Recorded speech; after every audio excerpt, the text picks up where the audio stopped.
الإنس إلا ليعبدون صدق الله العظيم وبلغنا رسوله النبي الكريم ونحن على ذلك لمن الشاهدين والشاكرين والحمد لله رب العالمين۔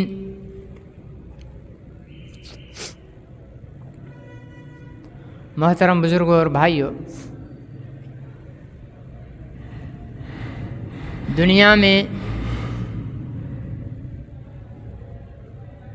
انسان نے جتنی چیزیں بنائی ہیں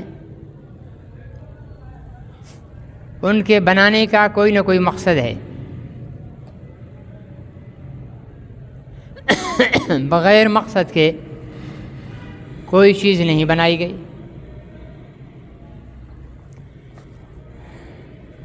مثال کے طور پر انسان نے اپنی عقل کو استعمال کرتے ہوئے بلب ایجاد کیا۔ اس کا مقصد تھا اندھیرے میں روشنی کرنا۔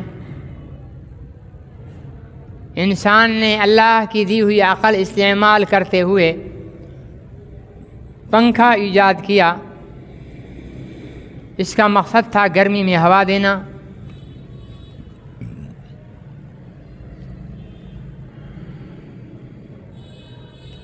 اگر یہ چیزیں انسان نے جس مقصد کے لیے بنائی ہیں، اگر وہ مقصد پورا نہ ہو تو اس چیز کی قیمت ختم ہو جاتی ہے۔ یہ ایک سیور ہے، آپ دکان سے خریدیں گے 200 کا، 150 کا، 250 کا مل جائے گا، لیکن اگر جل جائے اور روشنی نہ دے تو پھر یہ تول کے حساب سے بکے گا۔ اس کی 1.5-2 روپے بھی قیمت بمشکل لگے گی، کیونکہ اس نے اپنا مقصد چھوڑ دیا۔ پنکھا ہے، ہوا دے رہا ہے، آپ بازار سے دکان سے خریدیں گے، آپ کو 8,000 کا، 10,000 کا، 15,000 کا ملے گا۔ یہی پنکھا بالکل جل کر ختم ہو جائے تو 200 روپے کلو کے حساب سے جائے گا۔ اس کی قیمت، اس کی وقت ختم ہو جائے گی۔ اللہ تعالیٰ نے اس کائنات کو پیدا کیا ہے، تو جب انسان کوئی چیز بناتے وقت مقصد کو سامنے رکھتا ہے، بے مقصد چیز نہیں بناتا، تو اللہ تعالیٰ نے اس کائنات کو جو بنایا ہے تو وہ بے مقصد نہیں ہے۔ اس کائنات کی تخلیق کا کوئی مقصد ہے۔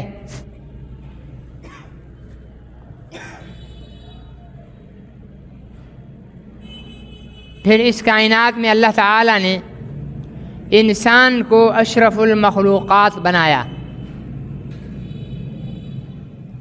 تمام مخلوقات کی سرداری اللہ رب العزت نے انسان کو عطا فرمائی۔ پھر انسان کی مقصد، تخلیق کا مقصد بیان فرمایا۔ وما خلقت الجن والانس الا ليعبدون۔ ہم نے جن و انس کو اپنی عبادت کے لیے پیدا کیا ہے۔ ہماری تخلیق کا مقصد اللہ رب العزت کی عبادت ہے۔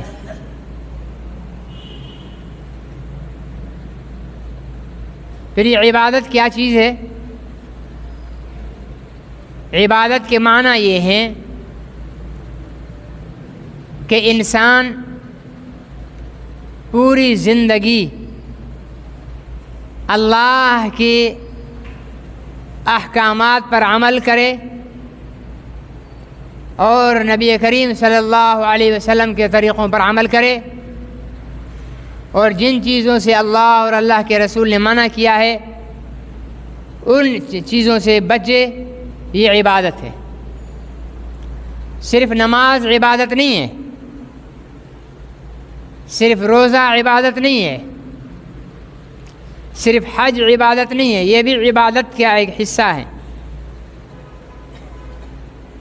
جیسے سمندر ہے،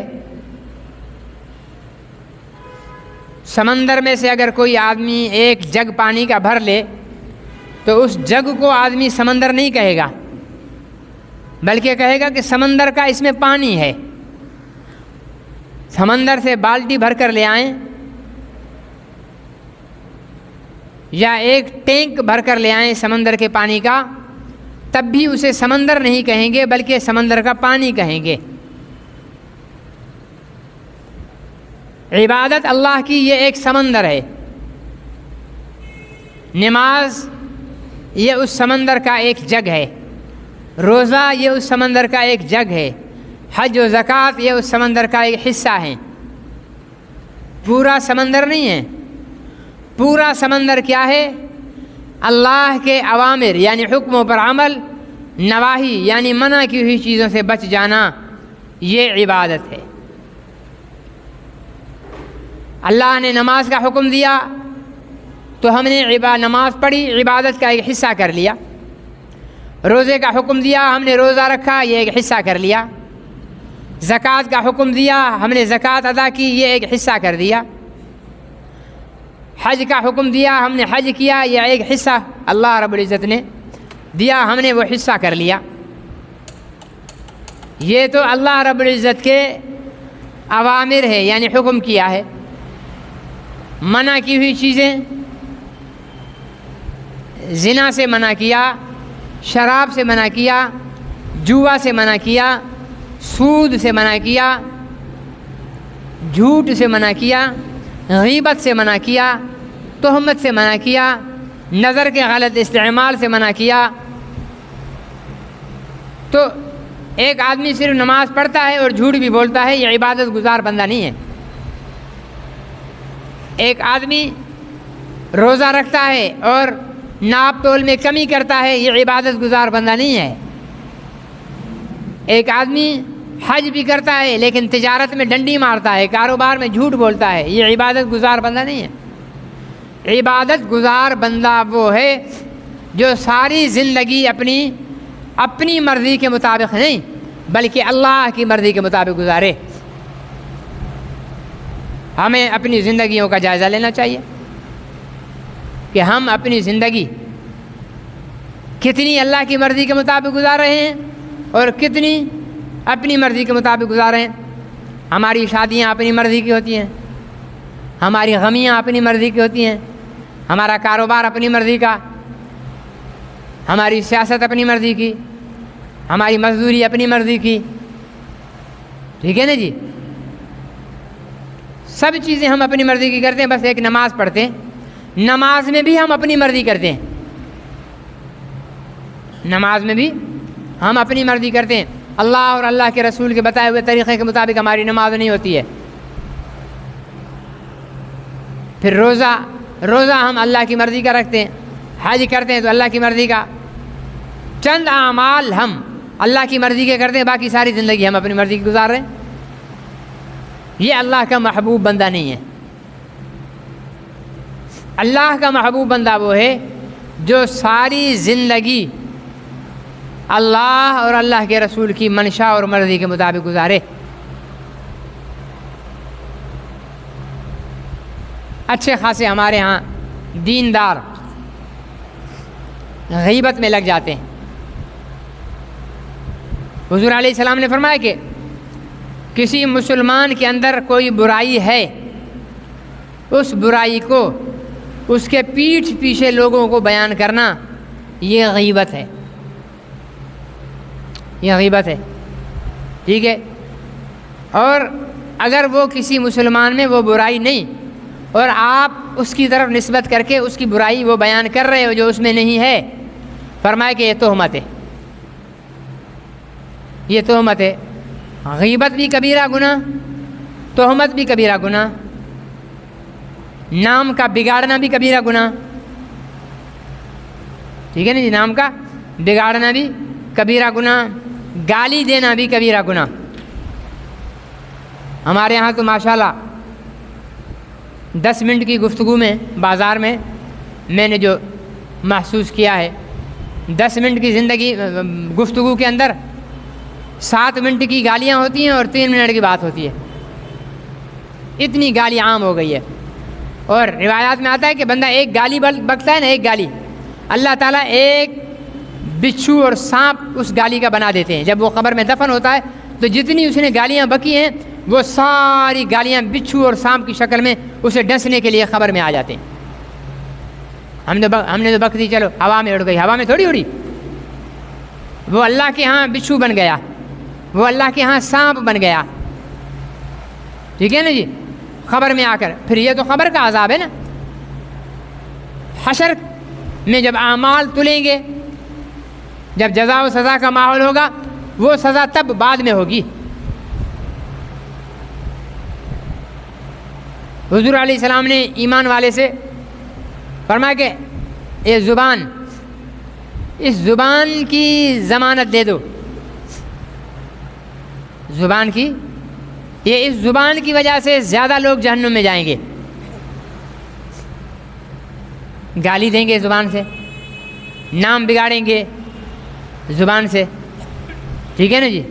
اور اللہ تعالیٰ آپ کو نیکی دے، تہمت لگائیں گے زبان سے، غیبت کریں گے زبان سے.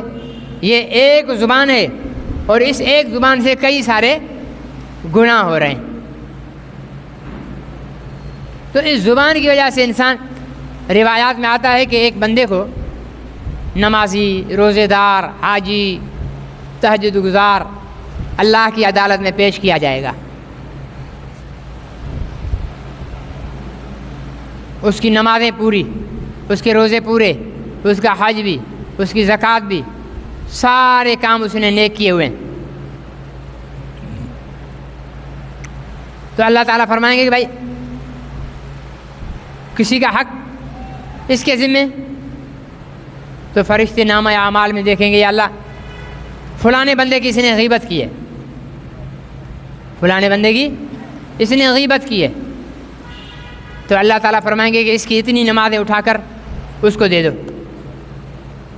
فلانے بندے کی بھی غیبت کی ہے، چلو یہ نمازیں اٹھا کر اس کو دے دو. فلانے بندے کی تہمت لگائی ہے، اس کی زکوٰۃ دے دو.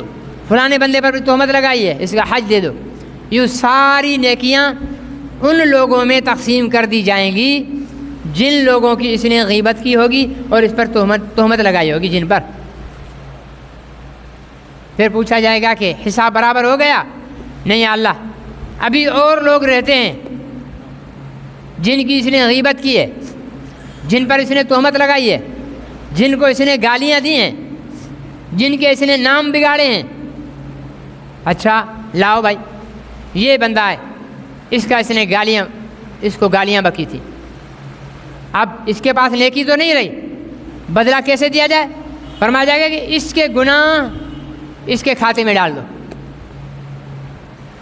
اس کو تہمت لگائی ہے، اس کے بھی گناہ اس کے کھاتے میں ڈال دو. اس کی غیبت کی ہے، اس کے گناہ بھی اس کے کھاتے میں ڈال دو. یہاں سے گیا تھا نمازی، پرہیزگار، حاجی، قاری، تبلیغی، مولوی، علامہ، ٹھیک ہے نا جی، اور وہاں جا کر سب ختم، دوسروں کے گناہ گلے میں، حکم ہوگا اس کو منہ کے بل گھسیٹ کر جہنم میں ڈال دو. یہ سب کیوں ہوا؟ اس زبان کی وجہ سے ہوا. اس زبان کو انسان کنٹرول میں رکھ لے. زبان نرم ہے نا، لیکن اللہ تعالیٰ نے اس زبان کی حفاظت کے لیے 32 دانت، پتھر جیسے دانت اس کی حفاظت کے لیے رکھے ہوئے ہیں. یہ زبان تھوڑی غلط استعمال ہو تو انسان لاشیں بچ جاتی ہیں، سر پھٹ جاتے ہیں صرف اس زبان کی وجہ سے. اور یہی زبان صحیح استعمال ہو تو معاشرے کے اندر بہت بڑی تبدیلی آ سکتی ہے. محبت اور پیار کا، امن اور سلامتی کا، سکون کا ماحول بن سکتا ہے اس زبان کی وجہ سے. تو عبادت کا یہ بھی حصہ ہے کہ اپنی زبان سے کسی بھی مسلمان کو تکلیف نہ دو. تکلیف کا کیا مرتبہ ہے؟ یوں ہاتھ سے تھپڑ لگائیں گے تو تکلیف ہوگی نا، زبان سے گالی دو گے تو تکلیف ہوگی، زبان سے نام بگاڑو گے تو تکلیف ہوگی، زبان سے تہمت لگاؤ گے تو تکلیف ہوگی، زبان سے غیبت دو گے تو تکلیف ہوگی. ایک اللہ والے کے لیے مشہور تھا کہ اس کی کوئی غیبت کرتا تھا نا تو کوئی آدمی جا کر اس کو بتا دیتا تھا کہ جی وہ رات ہم بیٹھے ہوئے تھے، وہ آپ کی بڑی برائی کر رہا تھا. صبح کو وہ اٹھتے، مٹھائی لیتے اور اس برائی کرنے والے کے پاس لے جاتے، کہتے بھائی آپ کا بڑی مہربانی، بہت بہت شکریہ آپ کا، آپ نے میرے گناہ اپنے ذمہ لے لیے ہیں اور اپنی نیکیاں مجھے دے دی ہیں، یہ تو میرے فائدے کا سودا ہے، یہ اس کے شکریہ کے طور پر یہ مٹھائی لے لیجیے. اور واقعتاً کوئی غیبت کرے تو جس کی غیبت ہو رہی ہے اسے پریشان نہیں ہونا چاہیے، خوش ہونا چاہیے کہ وہ بیچارہ اپنی نیکیاں بیٹھے بٹھائے ہمیں دے رہا ہے اور ہمارے گناہ بیٹھے بٹھائے اپنے سر لے رہا ہے. تو یہ بھی عبادت ہے کہ کسی کی غیبت نہ کی جائے. ہاں بعض برائیاں ایسی ہوتی ہیں جن سے لوگوں کو آگاہ کرنا ضروری ہوتا ہے، جیسے جیب کترا ہے، ٹھیک ہے نا، وہ مسجد میں آ گیا ہے، اب نمازیوں کو آگاہ کیا جائے گا بھائی وہ جو بیٹھا ہوا نا بندہ اسے ہوشیار ہے نا، جیب کاٹتا ہے. یہ غیبت نہیں ہے، یہ لوگوں کو اس کے نقصان سے بچانا ہے. کوئی چور آ گیا ہے، ٹھیک ہے نا جی، مہمانوں کے ساتھ چور بھی اندر آ گیا ہے، اب گھر والوں کو بتانا کہ بھائی یہ چور ہے، ذرا اپنی چیزوں کو سنبھال کر رکھنا، یہ غیبت نہیں ہے، ٹھیک ہے نا جی. کوئی دکاندار بہت زیادہ اندھ مچائے ہوئے لوٹ مار کر رہا ہے، ناجائز منافع اٹھا رہا ہے، بیکار چیزیں بیچ رہا ہے، اب کوئی آپ کا دوست چلا گیا تو اس کو اگر بتا دیں بھائی فلانی دکان پہ نہیں جانا یار، وہ بہت زیادہ ناجائز منافع لیتا ہے اور لوگوں کو لوٹتا ہے، یہ غیبت نہیں ہے، کیونکہ اس کے نقصان سے دوسرے مسلمان کو بچانا مقصود ہے، اس کا مقصد ہے. تو عبادت میں یہ بھی ہے کہ تہمت نہ کی لگائی جائے، غیبت نہ کی جائے، گالی نہ دی جائے، نام نہ بگاڑا جائے، ٹھیک ہے. نام بگاڑنے کے بھی ہمارے ہاں بہت زیادہ ریت ہے. نام پتہ نہیں، اصل نام ہی پتہ نہیں ہوتا لوگوں کو، اتنا معروف ہو جاتا ہے جو بگاڑا ہوا نام ہوتا ہے، ٹھیک ہے نا جی. بگاڑا ہوا نام مشہور ہو جاتا ہے اور آنے والی نسل کو پتہ ہی نہیں ہوتا کہ بابا جی کا اصل نام کیا تھا.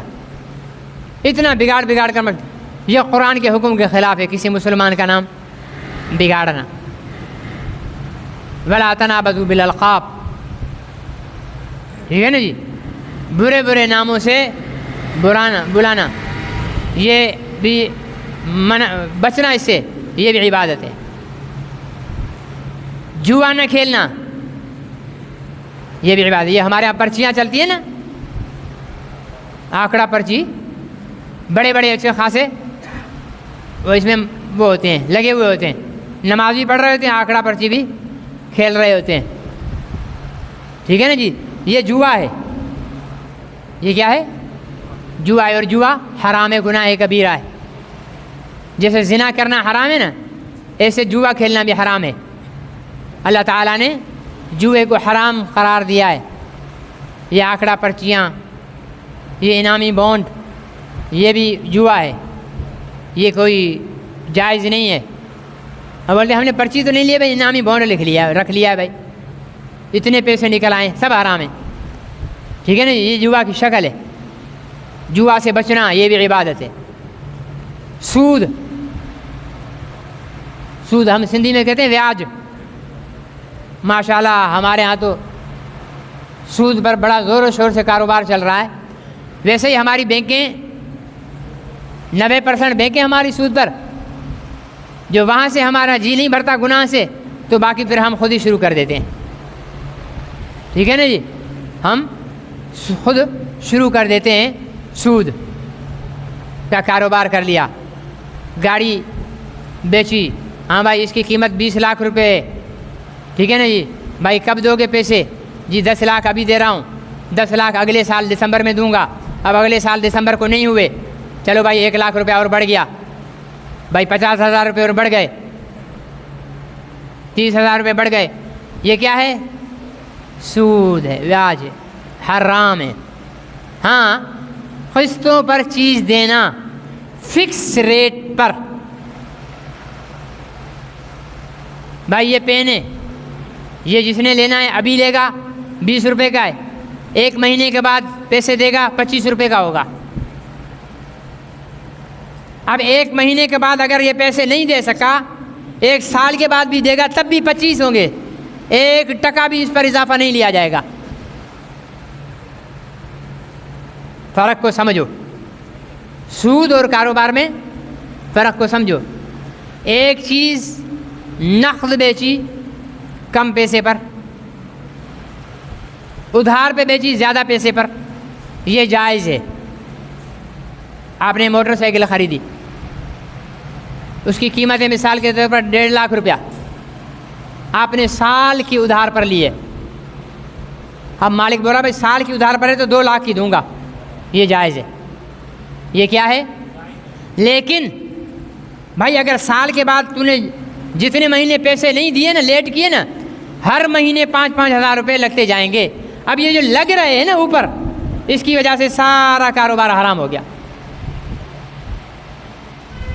اس کی وجہ سے سارا کاروبار حرام ہو گیا۔ ہمارے یہاں موبائل والے بھی یہ کاروبار کر رہے ہیں، آج کل موبائلوں پہ لگے ہوئے ہیں، ٹھیک ہے نا جی۔ موبائل 40,000 کا آپ کو دے دیا 55,000 کا، چلو اتنا تو ٹھیک ہے، 55,000 کا دے دیا، سال کی قسطوں پر دیا ہوا ہے، تو ایک آدمی کو یکمشت پیسہ ملے گا، ایک کو ٹوٹ ٹوٹ کر ملے گا۔ یکمشت میں فائدہ ہے، ٹوٹ ٹوٹ کر میں نقصان ہے، تو وہ نقصان کی بھرپائی کہاں سے کرتا ہے؟ قیمت بڑھا کر لیتا ہے، ٹھیک ہے نا۔ اب اس کا فائدہ وہ نقصان اس کا پورا ہو جاتا ہے۔ 40,000 کا موبائل دیا 65,000 میں، 60,000 میں، ٹھیک ہے نا جی، اور سال کی قسطیں لگا دیں، ہر مہینے کی قسط مقرر کر دی، اور ساتھ یہ بھی لکھ دیا کہ قسط جس مہینے لیٹ ہوگی تو اتنے پیسے اس پر اضافی وہاں تک ٹھیک تھا، وہاں تک ٹھیک تھا کہ 40,000 کا موبائل 55,000 میں بیچ دیا، پیسے قسطوں میں لیے، 1 سال کے اندر لیے، اتنا تو ٹھیک ہے۔ لیکن اگر اس مہینے کی ایک قسط مس ہو گئی، ٹھیک ہے نا جی، یا سال بھر تو نے پیسے نہیں دیے تو اگلے سال پیسے ڈبل کر لوں گا، یہ سب حرام ہے۔ پھر چاہے 1 روپیہ اضافہ کرے یا 8 آنے اضافہ کرے یا 8,000 اضافہ کرے یا 80,000 اضافہ کرے، یہ اضافہ یہ سود ہے۔ چیز کے بدلے میں، چیز کو پیسے کے بدلے میں بیچ کر پیسے کو بڑھانا یہ جائز ہے، لیکن فکس ریٹ طے کرنا ہوگا، پھر وہ ریٹ چاہے 10 سال کے بعد پیمنٹ ہو، ریٹ وہی رہے گا۔ سمجھ آ رہی ہے نہیں آ رہی بھائی؟ اوپر سے تو نہیں گزر رہا نا؟ ایک تو یہ ہو گیا، فکس ریٹ کرنا ہوگا۔ لیکن پیسے کے بدلے پیسہ، ٹھیک ہے نا بھائی، یہ 2 لاکھ روپے چاہیے، ٹھیک ہے جی، 2 لاکھ روپے میں 6 مہینے کے بعد دوں گا، 2.5 لاکھ دینے پڑیں گے۔ 2 مہینے کے بعد کتنے دینے پڑیں گے؟ یہ سود ہے۔ 2.5 لاکھ کیا، 2,05,000 روپے بھی اگر اس نے اوپر لگا دیے نا، یہ سارا حرام ہو گیا۔ جتنا لیا ہے اتنا ہی واپس کرنا ہوگا، اس سے 1 ٹکا آگے لیا، ختم، ناجائز، حرام۔ پیسے میں وہی پیسہ، اس میں نہیں، چیز میں تو ہے نا کہ قسطوں پر، پیسے قسطوں پر نہیں لیے جاتے۔ 2 لاکھ مجھے چاہیے، ہر مہینے آپ کو میں اتنے پیسے دوں گا، اور سال کے اندر 2 کی جگہ میں 2,25,000 دے دوں گا آپ کو، یہ ناجائز، حرام ہے، چل رہا ہے ہمارے ہاں۔ آپ مجھ سے زیادہ آپ لوگوں کو پتہ ہوگا، آپ مارکیٹ میں بیٹھے ہو، میں تو مسجد میں بیٹھا ہوں، ٹھیک ہے نا جی، آپ مجھ سے زیادہ جانتے ہوں گے کتنا کاروبار چلا۔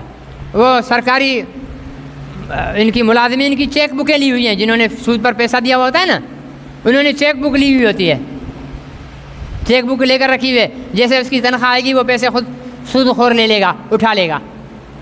اور مزے کی بات، بینک والے کیا کرتے ہیں، آپ اور میں چیک ڈرافٹ کروانے جاؤں نا، اپنے والد کا، اپنے بھائی کا چیک، تو قطار میں کھڑا رکھیں گے اور بولیں گے شناختی کارڈ لا، اس کے بغیر چیک نہیں ہوگا۔ لیکن سود خوروں نے جن کو سود دے کر پیسے لیے ہوئے، وہ چیک بک لے کر جائیں گے نا، وہ ایسے لگتا ہے جیسے بینک والوں کے ماما چاچا ہیں، وہ بغیر شناختی کارڈ کے جائیں گے، چیک جمع کرائیں گے، پیسے نکال کر آ جائیں گے۔ مانا حرامیوں کے لیے آسانی ہے، حلالیوں کے لیے مشکل ہے، یہی ہوا نا مطلب بھائی۔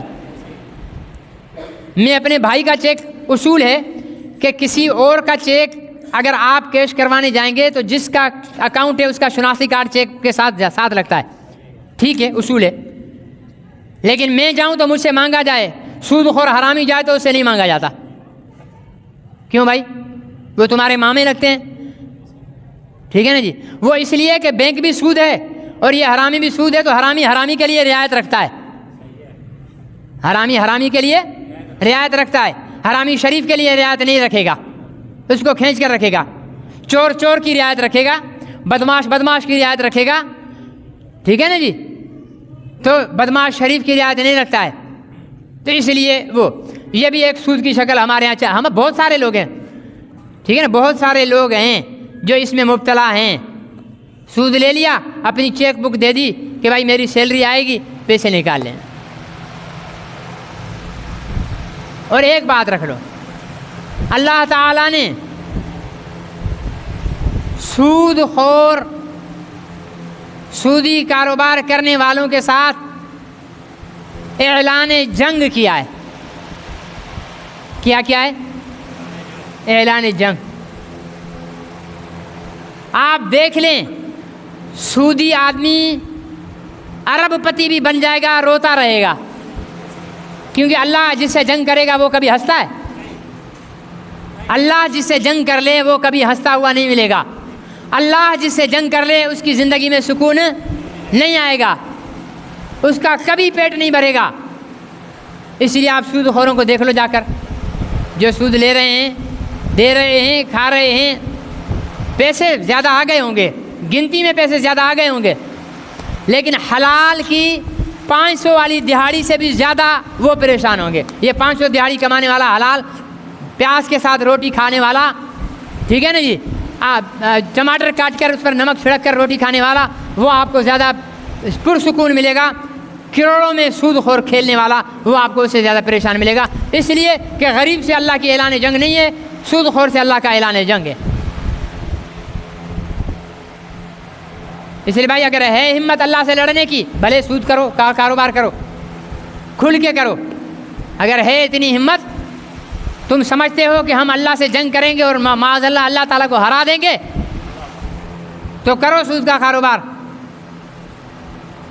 تم کیا، جس دنیا میں تم رہتے ہو نا، یہ کرۂ ارض اور اس میں جتنی مخلوقات ہیں، یہ سب، یہ آسمان، زمین، چاند، سورج، ستارے، یہ اللہ کے مقابلے میں ایک مچھر کے پر کے برابر بھی نہیں ہے. سمجھے نا؟ مکھی کے پر کے برابر بھی نہیں ہے، مچھر کے وزن کے برابر بھی اللہ تعالیٰ کے لیے یہ دنیا نہیں ہے. تم کیا سوچتے ہو کہ یہ کاروبار کر کے اللہ سے جنگ لڑ کے ہم کامیاب ہو جائیں گے؟ نہیں. یہ جو تم کہتے ہو نا جناب امریکہ بھی تو سود پر چل رہا ہے اور برطانیہ بھی تو سود پر چل رہا ہے، فلانا بھی تو سود پر چل رہا ہے، فلانا بھی، دنیا میں سب سے زیادہ 100% مالدار، بھائی ہم میں سے ہر ایک کی یہ خواہش ہوتی ہے کہ مالدار ہو جائیں. ٹھیک ہے نا؟ محنت اسی لیے کرتے ہیں، پیسے جمع اسی لیے کرتے ہیں. دنیا میں 100% مالدار کس ملک میں رہتے ہیں؟ سوئٹزرلینڈ میں. کہاں رہتے ہیں؟ اور پتہ ہے بھائی وہاں تو 100% مالدار ہیں، تو وہاں تو پریشانی ہونی نہیں چاہیے نا. وہاں تو پریشانی ہونی نہیں چاہیے، ہر چیز ان کے پاس موجود ہے. لیکن سب سے زیادہ خودکشیوں کا ریشو بھی سوئٹزرلینڈ میں ہے. وہاں کمپنیاں ہیں باقاعدہ، ٹی وی پر اشتہار دیتی ہیں کہ آپ ہمارے پاس آئیں، سہولت کے ساتھ آپ کی جان نکالی جائے گی. آپ ہمارے پاس آئیں، آسانی سے آپ کی جان نکالی جائے گی. اشتہار چلتے ہیں سوئٹزرلینڈ میں. ہوائی فائر نہیں کر رہا، جا کر تحقیق کر لو. آپ لوگ ویسے بھی گوگل کو زیادہ بڑا مفتی مانتے ہو نا، اپنے اسی مفتی سے جا کر تحقیق کر لو. کیوں بھائی؟ 100% مالدار ہیں، پھر خودکشی کیوں کر رہے ہیں؟ اس لیے کہ سکون مال سے نہیں آتا، سکون اللہ کی اطاعت سے آتا ہے، سکون اللہ کی فرما برداری سے آتا ہے. اللہ بذکر اللہ تطمئن القلوب، اللہ کی یاد سے دل مطمئن ہوتا ہے، پیسے سے نہیں ہوتا. اور ہم نے اللہ کی یاد کو اپنے زندگیوں سے نکال دیا ہے. بس جمعے کے جمعے آتے ہیں 5 منٹ کے لیے اللہ کی یاد کے لیے، مولوی صاحب کے پیچھے ہاتھ باندھے، سلام پھیرا، یہ جا وہ جا، یہ ہم نے اللہ پر بہت بڑا احسان کر لیا کہ جی ہم نے جمعہ پڑھا ہے. سکون اللہ کی یاد میں آئے گا، پیسے میں سکون نہیں آتا۔ اگر پیسے میں سکون ہوتا تو کوئی مالدار خودکشی نہ کرتا۔ تاریخ انسانیت کو اٹھا کر دیکھو، خودکشی کرنے والوں میں سب سے زیادہ مالداروں کے نام ملیں گے۔ کیوں؟ سکون نہیں تھا۔ بے سکونی میں انسان یہ سارے ایک کام کرتا ہے نا، قدم اٹھاتا ہے بے سکون میں۔ جب بے چین ہو جائے، بے قرار ہو جائے، زندگی سے تنگ ہو جائے، کھانے کو سب ہے، پینے کو سب ہے، رہنے کو سب ہے، گاڑی ہے، سفر کرنے کو ہر چیز ہے، ٹھیک ہے نا۔ پاکستانیوں کو فیس بھر کر ڈاکٹروں کے پاس جانا پڑتا ہے، سوئٹزرلینڈ میں ڈاکٹر خود مریض کے گھر آ کر چیک کرتا ہے اور دوائی دیتا ہے۔ کتنی سہولت ہے۔ ہم فیسیں بھر کر بھی زندہ ہیں، وہ ڈاکٹر ان کے پاس آ رہا ہے پھر بھی وہ مرنے کے لیے تیار بیٹھے ہیں۔ اللہ بذکر اللہ تطمئن القلوب، اللہ تعالیٰ نے فرما دیا خبردار، دل کا اطمینان اللہ کے ذکر میں ہے۔ اور اللہ کا ذکر صرف یہ نہیں ہے لا الہ الا اللہ، لا الہ الا اللہ، یہ صرف اللہ کا ذکر نہیں ہے، تمام اعمال صالحہ یہ اللہ کا ذکر ہے۔ ذکر کے معنی ہے یاد۔ ذکر کے معنی کیا ہے؟ یاد۔ جب اللہ یاد آئے گا تو نماز پڑھو گے نا، اللہ یاد آئے گا تو روزہ رکھو گے، اللہ یاد آئے گا تو حج کرو گے، اللہ یاد آئے گا تو زکوٰۃ دو گے، اللہ یاد آئے گا تو سچ بولو گے، اللہ یاد آئے گا تو جھوٹ سے بچو گے، اللہ یاد آئے گا تو غیبت نہیں کرو گے، تہمت نہیں لگاؤ گے، حرام نہیں کھاؤ گے، سود نہیں کھاؤ گے۔ یہ ساری زندگی کا انقلاب اللہ کے ذکر میں ہے۔ اور جسے اللہ کی یاد ہے، اللہ کا ذکر جس کی زندگی میں ہے، وہ سکون میں ہوگا۔ زندہ مثال لے لو، ہم لوگ تو ویسے مولویوں پر ہمیشہ غصہ رہتے ہیں، یہ مولویوں نے فساد مچایا ہوا ہے، مولویوں نے یوں کر رکھا ہے، مولویوں نے یوں کر رکھا ہے۔ لیکن عملی طور پر دیکھ لو، آج بھی جاؤ قریب کی کسی گاؤں میں مسجد میں، امام صاحب پڑھا رہے ہوں گے، 5 نمازیں بھی پڑھاتے ہیں، مسجد کی اذان بھی دیتے ہیں، مسجد کی جھاڑو بھی لگاتے ہیں، بچوں کو بھی 3 ٹائم پڑھاتے ہیں۔ تنخواہ کتنی ہے؟ 10,000 روپے۔ فیملی کتنی ہے؟ بیوی ہے اور 10 بچے ہیں، اور تنخواہ کتنی ہے؟ 10,000 روپے۔ ممبر ہیں 12 فیملی کے، تنخواہ ہے 10,000 روپے۔ مولوی صاحب کیسی گزر رہی ہے؟ اللہ کا شکر ہے۔ اور ادھر ذرا جاؤ، ہاسپٹل میں جا کر چکر لگا کے آؤ، ڈاکٹر صاحب ہوں گے، پروفیسر صاحب ہوں گے، جناب کتنی تنخواہ ہے؟ جی 4 لاکھ روپے، 5 لاکھ روپے، گاڑی اپنی ہے، بنگلہ ہے عالی شان۔ بچے کتنے ہیں؟ بچے 2 ہی اچھے، ایک بیٹی اور ایک بیٹا ہے، اور بیگم صاحبہ ہیں، ہمیشہ ان کے ہاتھ میں بیلن رہتا ہے، اس لیے ان سے تو میں سائڈ ہی سائڈ رہتا ہوں۔ 2 ڈاکٹر صاحب 5 لاکھ روپے میں گزارا تو صحیح ہو جاتا ہوگا۔ اجی کہاں، بیگم ہارٹ کی مریض ہے، خود ہیپاٹائٹس کا مریض ہوں، شوگر بھی لگا ہوا ہے، بیٹی کو یہ بیماری ہے، بیٹے کی پڑھائی ہے، 5 لاکھ کماتا ہوں، 8 لاکھ خرچ کرتا ہوں۔ میرا اللہ دکھا رہا ہے سکون لاکھوں میں نہیں ہوتا، سکون دین میں ہوتا ہے۔ سکون دین، وہ لوگ بولتے ہیں نا مولوی کھاتے بڑا ہے۔ یار مولوی سنا ہوگا آپ لوگوں نے بھی، بولتے مولوی یار کھاتے بڑا ہیں۔ اچھا جب ان سے بولو نا بھائی اپنا بیٹا مدرسے میں داخل کراؤ، اجی کھائیں گے کیا مدرسے میں پڑھیں گے؟ تو ابھی تو تم بول رہے تھے کھاتے بڑا ہیں، اور اب جب بولا آپ کو کہ مدرسے میں داخل کراؤ تو کہتے ہیں کھائے گا کہاں سے جی؟ اللہ کھلاتا ہے۔ اللہ چودھری صاحب مر جائے تو اس کا بسترا، اس کی چارپائی، اس کا سارا سامان کہاں جاتا ہے؟ مولوی صاحب کے پاس۔ وہ ایک سانگڑ کے مولوی صاحب تھے، ان کے یہاں یہ رواج تھا کہ جو سامان مرنے والے کا سارا مولوی صاحب کو ملتا تھا۔ ایک کوئی پکا وہابی تھا جو یہ دینے لینے کا قائل بھی نہیں تھا، ٹھیک ہے نا۔ وہ چودھری صاحب مر گئے، مولوی صاحب نے ایک دن انتظار کیا، ابھی تک اس کی چارپائی نہیں آئی ہے، بسترا نہیں آیا ہے، ٹھیک ہے نا جی، اس کی گھڑی نہیں آئی ہے۔ بس چودھری مرے گا تو سامان تو اس کا اچھا خاصا ہوگا نا۔ مولوی صاحب انتظار میں نہیں آیا، تیسرے دن رات کو 3 بجے مصنوعی چیختا ہوا، ہائے ہائے کرتا ہوا چودھری کے بیٹے کے دروازے پر، چودھری کے بیٹے کے دروازے پر۔ کیا ہوا مولوی صاحب؟ مت پوچھو بھائی، رات میں نے آپ کے ابو کو خواب میں دیکھا۔ بولے کیا ہوا ہے؟ رونا شروع کر دے۔ تو ہوا کیا مولوی صاحب بتاؤ تو صحیح۔ آپ کے ابو کے پاس بستر نہیں ہے، ایسے نیچے پڑے ہوئے تھے، بدن پہ کپڑا نہیں تھا، ننگے بیٹھے ہوئے تھے، بھوک سے سوکھے ہوئے ہڈیوں کا ڈھانچہ بنے ہوئے تھے، کچھ بھی نہیں تھا۔ اب یہ کیا تھا؟ مولوی صاحب کو چارپائی ملے گی تو ابا کو بستر ملے گا، مولوی صاحب کو کپڑے ملیں گے تو ابا کو کپڑے ملیں گے، مولوی صاحب کا پیٹ بھریں گے تو ابا کو کھانا ملے گا۔ یہ سارا ڈھونگ رچا ہے۔ صبح بیچارہ وہ شریف بچہ بستر بھی لے کے آ گیا، کپڑے بھی لے کے آ گیا، گھڑی شڑی سارا مال لا کر مولوی صاحب کو دے دیا۔ یہ واقعتاً ایسے بھی ہوتے ہیں مولوی جن کا گزر سفر اس پر ہوتا ہے، ٹھیک ہے نا، ان کے مزے ہوتے ہیں۔ جو حق بات کہنے والے ہوتے ہیں نا، سچ بات بتانے والے ہوتے ہیں، وہ ہر ایک کو برے لگتے ہیں، ٹھیک ہے نا جی۔ سود خور کو بولے گے سود خور حرام کھا رہا ہے تو آپ تو برے لگو گے نا۔ داڑھی منڈے کو کہو گے داڑھی منڈنا حرام ہے، آپ تو برے لگو گے۔ سود والے کو کہو گے سود کھانا حرام ہے، آپ تو برے لگو گے۔ شرابی کو بولو گے نا شراب نہ پی، آپ تو برے لگو گے۔ جیسے آج کل میں برا قوم پرستوں کے پاس بنا ہوا ہوں، ہے نا جی، خوب ڈھیر ساری گالیاں بک رہے ہیں قوم پرست مجھے، اور بڑی دھمکیاں دے رہے ہیں کہ وہ شاہ نواز کے حمایتیوں کے خلاف آپ بولتے ہو، ان کو قتل کی دھمکیاں دی ہیں، یہ کیا ہے وہ کیا ہے۔ ہاں بھائی ہم نے دی ہیں۔